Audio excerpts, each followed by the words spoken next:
Български манастир възвръща историческият си блясък, използвайки умело европейските фондове. Манастирът Света Троица в Етрополе е основан през 1158 година и е бил вторият най-значим книжовен център след Рилския манастир. Сега Света Троица посреща Великден доста обновен. Какво всъщност намират посетителите, които идват да почиват тук? Първо, което мога да кажа, че това е място, което е благодатно и всеки човек, посещавайки това място, получава благодатта от Бога.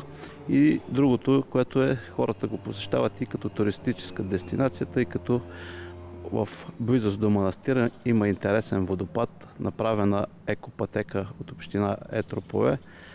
И така всеки, посещавайки го това място, получава благодатта, но и удовлетворението така да погледне този природен водопад и да се разходи през тази екопътека.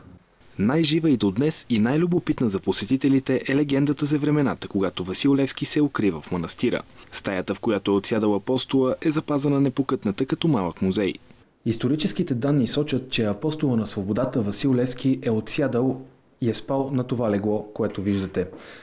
Тук той всъщност се е измъкнал от своите преследвачи, като е влезнал в тази дупка, която се намирала непосредствено под неговото легло, излизайки с тунел, който минава под територията на целия манастир. Тунелът преминава под целия манастир, като е достатъчно голям за един човек. Според разказите на стари етрополци, скривалището е изкопано от Вълко Топалски, сподвижник на Левски.